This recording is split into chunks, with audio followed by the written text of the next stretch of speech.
This is the 11th chapter of the Tanya. The book, the Tanya, was written by the first Rebbe of Chabad to explain to us what a Jew is and what the Jew is supposed to do in the world and what is his responsibility to God and to himself and to the whole creation. And one of the main differences between a Jew and a non-Jew is love. Love is a sense. It's at the essence of the soul. Love, what a person loves, pretty much determines which direction he's going to go in life. What he really likes, what he doesn't like, these are forces that determine a person's personality, his character. But of course they don't determine completely. It's not like Freud said that a person is a slave to his passions, his fears. He just has to deal with them. No. According to this book, the Tanya, it's not only possible, but it's an obligation of every Jew to actually change what he loves and change what he fears.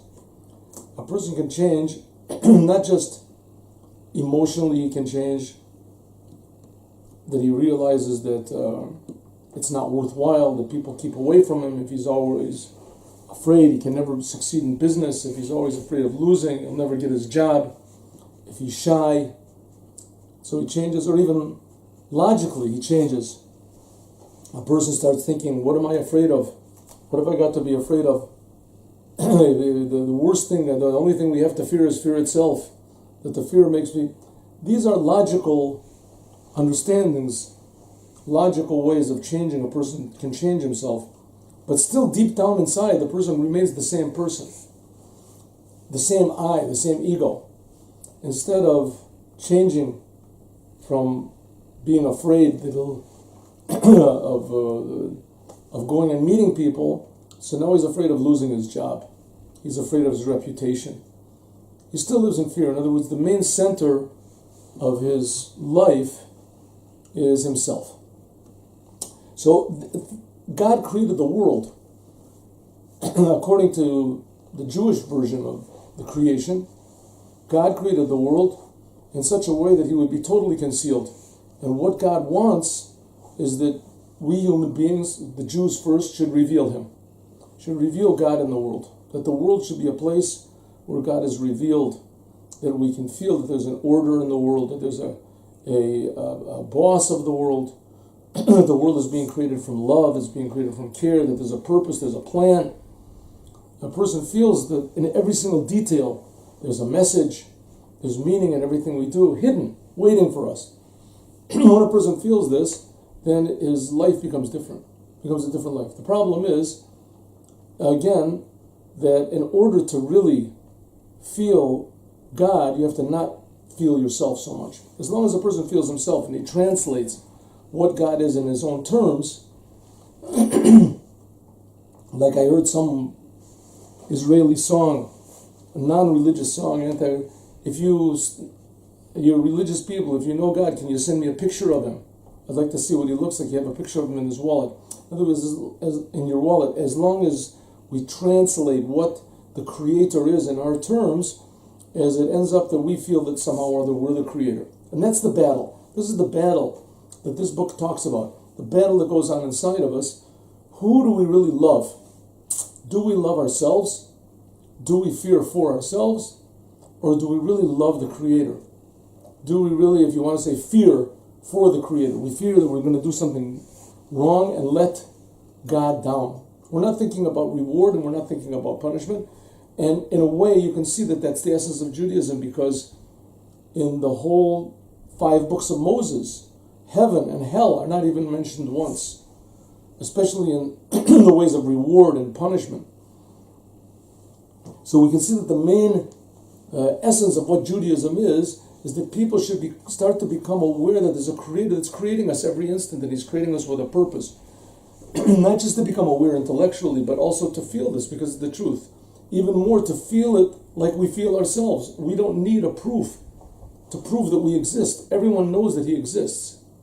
If a thousand philosophers and psychiatrists and public speakers come and convince you and bring ironclad arguments why you don't exist and that you're just a figment of your imagination, in the end, you'll say that they're all maniacs because I know that I exist. I mean, who are they talking to?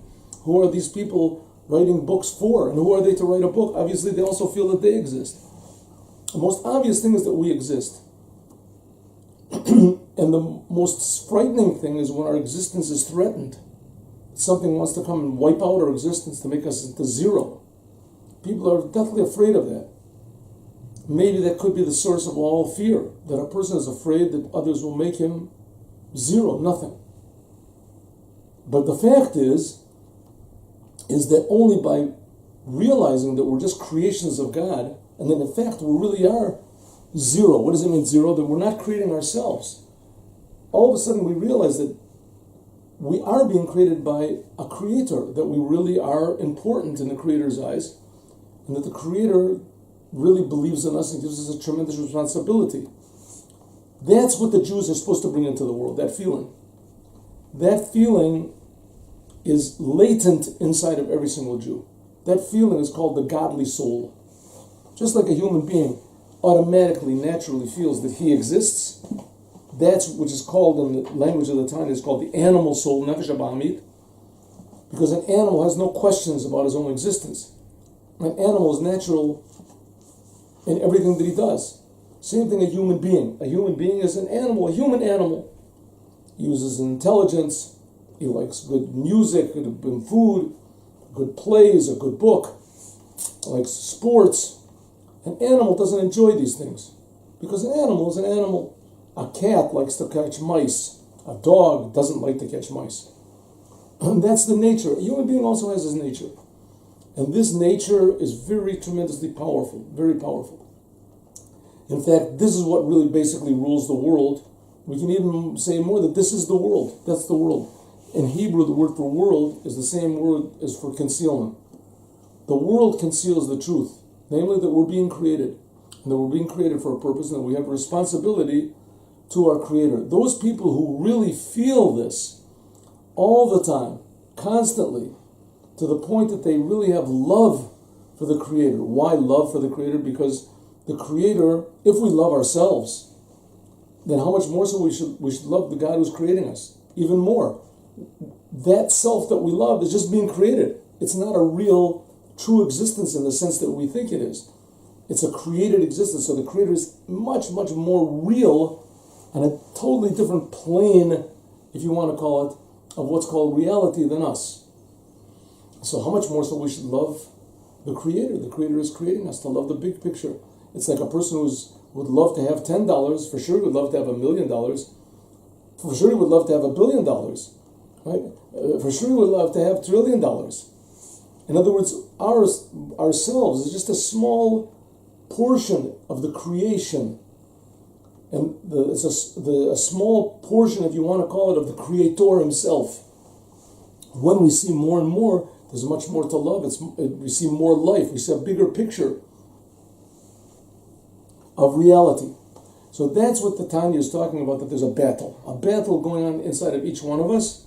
Who is going to rule?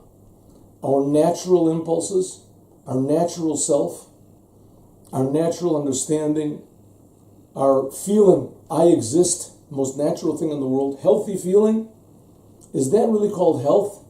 Or possibly what's really called health is going against your nature. Going against your nature, and even more to transform your nature.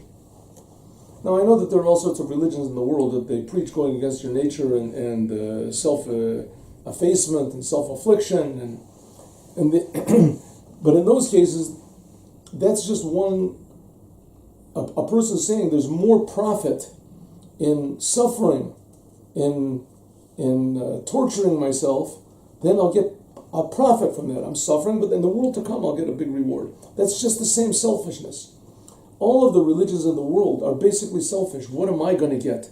I want to go to heaven. It's an investment. This world is a very small amount of pleasure you can get in this world. The pleasures of the world to come are infinite, and if I do what it says in my book, then I can get these pleasures. That's also the egotism that Judaism is trying to transform into godliness. What's the result of this when a person feels this? Like I said, love. A person starts to love.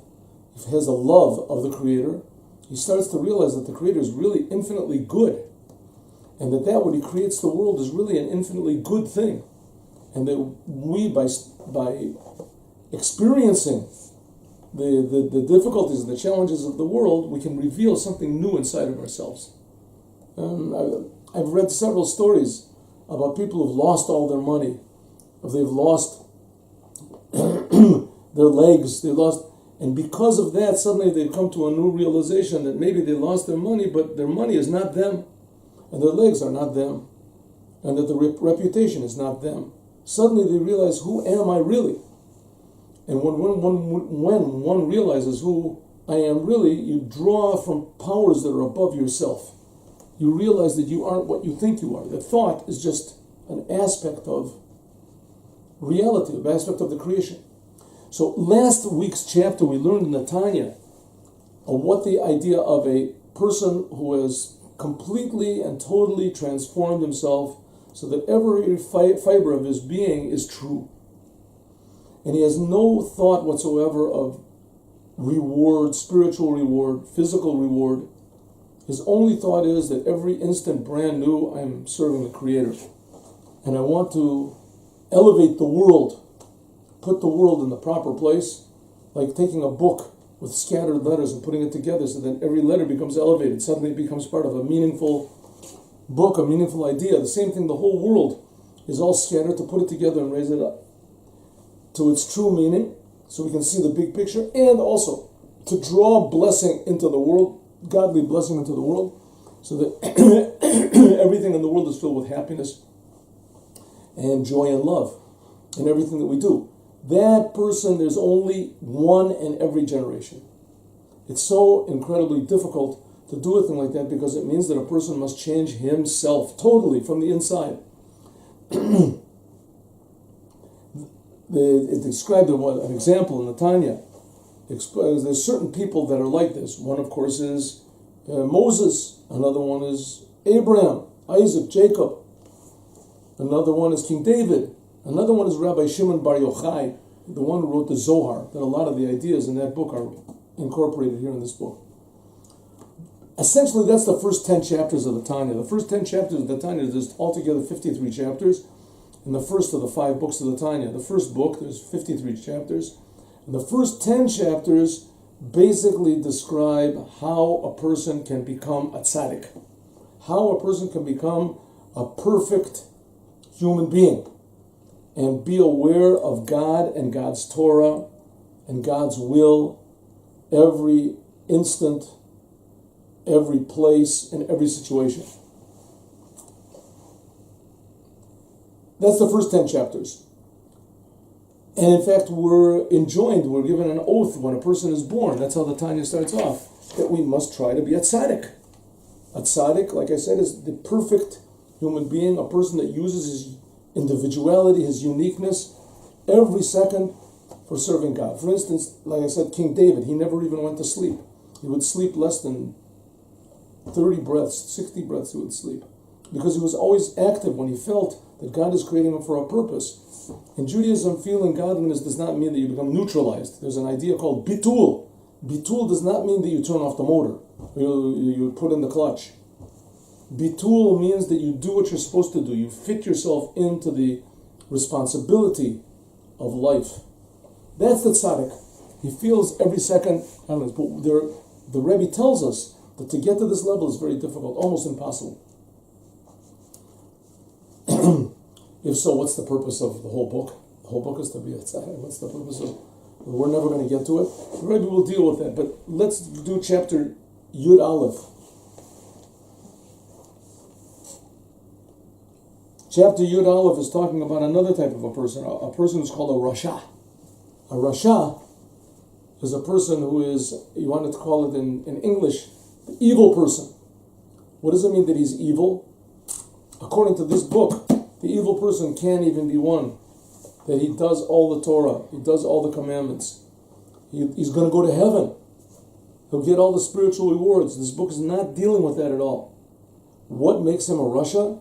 There's one aspect in his life that he does not serve God. That one thing, even in his thoughts, that's reserved for me.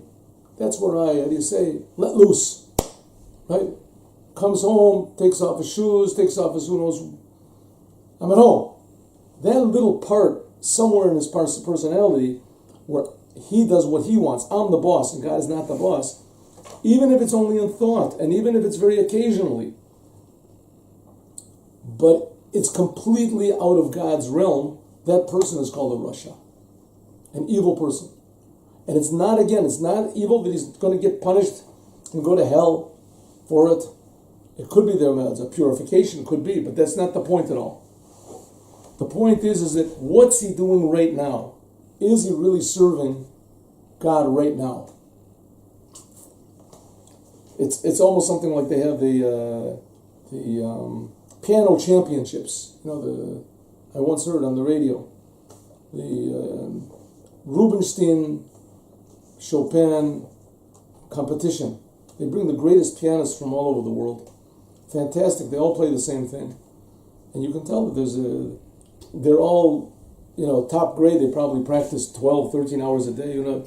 Amazing pianists. You can see the speed and the accuracy in it.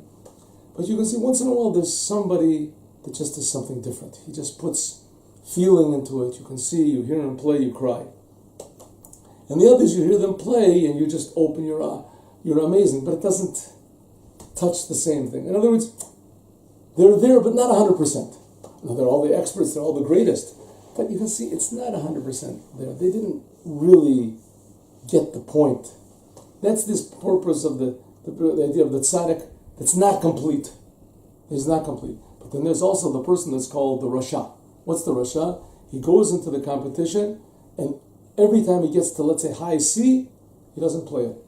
Or every 5th time, every 10th time, right? He gets to the note, instead of a C, he plays a C sharp. Every single time. Of course, that person is out. He's out of the competition. It doesn't make any difference how well he plays the rest, right? But you've made up your mind that you're not going to play the note C every 10th time. You wreck the whole, right? You wreck the whole entire thing. Same thing, a tzaddik, a Rasha, v'tovlo, a person who's a Rasha, and a little bit of good in him, right? What does it mean, a Rasha? It says, why is he called a Rasha? It's called a Rasha because there's one little something that he lets go. Doesn't try to control. There's a person that's called a tzaddik baralo. A tzaddik baralo is like one of the experts, but he didn't exactly get the feeling, the meaning of the music. But everything he does perfectly, and he knows how to play perfectly, and he's completely in control of the whole piano. But you can see he's not a real expert, right? Everybody else gets, the big experts, they get $100,000 for a performance, and he gets $5,000 a performance. It's also not bad, $5,000 a performance, but it's not like $100,000. It's not like a $500,000. That's what's called the tzaddik baralo. The tzaddik baralo means he's a tzaddik, but there's a little something that's missing in his devotion, a little something that's missing in his. That was discussed in the 10th chapter. The 11th chapter is now talking about this idea of the Rasha. The Rasha is the person who allows one part of his personality, even his thought, to be completely in his control. Now we're going to see. One opposite the other. Rasha v'tovlo is opposite the Rasha, the tzaddik baralo. A Rasha is a person that's the evil person, but he's got a little bit of good inside of him. And the Rebbe is going to say, what is that good? Regrets. He regrets. Once in a while he regrets. What did I do? What have I done? Right? He feels God a little bit. He feels his conscience bothers him. L'umat tzaddik varalo. The tzaddik is the person who is the perfect person, but he has a little tiny bit of egotism. Not that it ever comes out in thought, speech, or action. But still, it's not complete. Here also we have the Rasha, but he's not a complete Rasha. Right? A little something wrecks him up from being a total egotist. Right? To being a total egotist. Once in a while there's books about that. You read books about that, the Nazi who saves Jews, the type of thing. Right? The guy's an evil person, and he helps the whole Nazi movement, and he believes in the Nazis. He wants world conquest and this. But once in a while, he sees a Jewish child, and he says, I don't want to kill a child. He thinks, oh, he is a hero. This man is so, right? So it's like he's an imperfect Nazi. He's not not a good Nazi. That's what's called a Russia V'tovlo. He's not a perfect evil person. And he has a little sort of a blemish that once in a while his conscience bothers him. That's what's called the Hainu, Shehatov Shebenafsho, the good which is in his soul.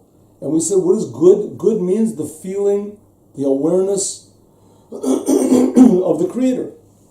The awareness and the feeling that I'm just created, I'm just a creation, and God is so good, He's creating me. He's creating me every instant. That feeling is called good. A Russia with Tovlo, it means that the good which is in his soul and in his brain, Ubechalala Yamini, and in the right side of his heart, like we explained in the 9th chapter of the Tanya, Kafuf Ubatal Lagabi Hara, is subjugated, and it is, overpowered by the bad from the klipa, the bad from the egotism, which is in the left side of his heart. So what is a tzaddik? A tzaddik is a person that feels God totally. What's a tzaddik? Viralo means he's got a little bit of selfishness inside of him, but it's so small, and the good that he has is so much that he doesn't feel the bad. But it's there. It's there. Once in a while he can get mad, once in a while he gets angry, once in a while he has little doubts, like we see in this week's Torah portion. Moshe sends the scouts, the spies, into the land of Israel to check out the land of Israel and see how good it is, and come back and tell the people what's the best way to enter. And the Torah tells that they were holy people, and they were the greatest people, and they were the leaders of the congregation. And these were all Jews that had seen God. They all saw God at Mount Sinai. Just a year, 2 years earlier. They had all seen, they all heard God. And these were the highest of them all. They were all tzaddikim, high people. But they went into the land of Israel, and what they saw destroyed them. So we can't do it, God doesn't exist. And that, when they came back, it's like being a Russia. The Rebbe explains that it really wasn't, but from the superficial way of seeing it, the world took them over. All of a sudden they stopped thinking about God. They stopped thinking about how good God is, what all God had done for them, how God provided from the man in the desert. He took them out of Egypt with plagues. They forgot all about that. They only felt themselves. That's called a Russia. What's a Russia of a Tovlo? He thinks to himself, maybe I shouldn't have done it. Maybe it was a little bit hasty. Maybe. But it's too late. He goes back to his old way, but once in a while he has these little regrets. It's that the Ra, which is in the left side of his heart, overpowers the good. And the tzaddik, it's the opposite way around. The tzaddik is the person that he is a total tzaddik. He's a total, but he has a little bit of bad inside of him, but he doesn't even feel it, doesn't even notice it. It's called a tzaddik. That's something like the spies before they were sent into the land of Israel. They were all spies, they were all holy people. They never dreamed that they would go into the land of Israel and they would fall so low, that they would come back and tell everybody it's impossible. They didn't know really what was lurking inside of themselves. That's a tzaddik, Baralo. He's a tzaddik, but he feels a little bit of egotism inside of himself. He doesn't feel it, that's the point. There is some, but he doesn't feel it.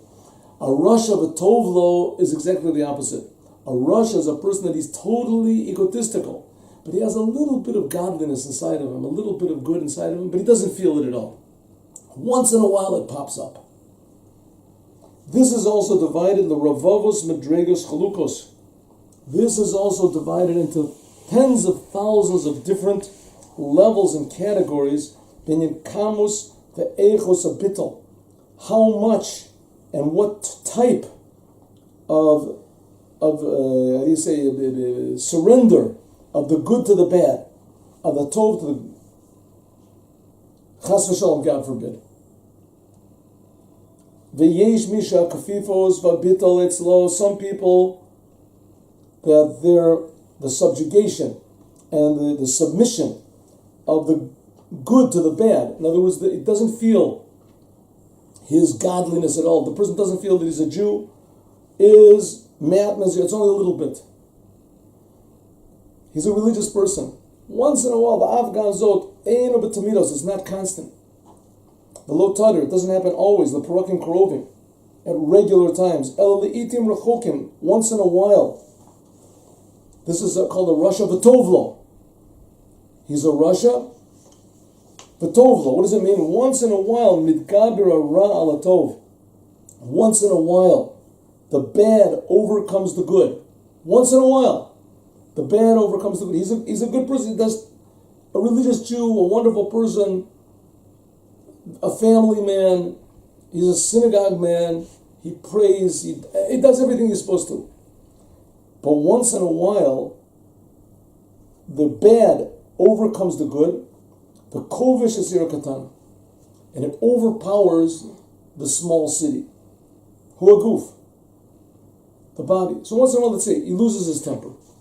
Once in a while, he has a desire for something.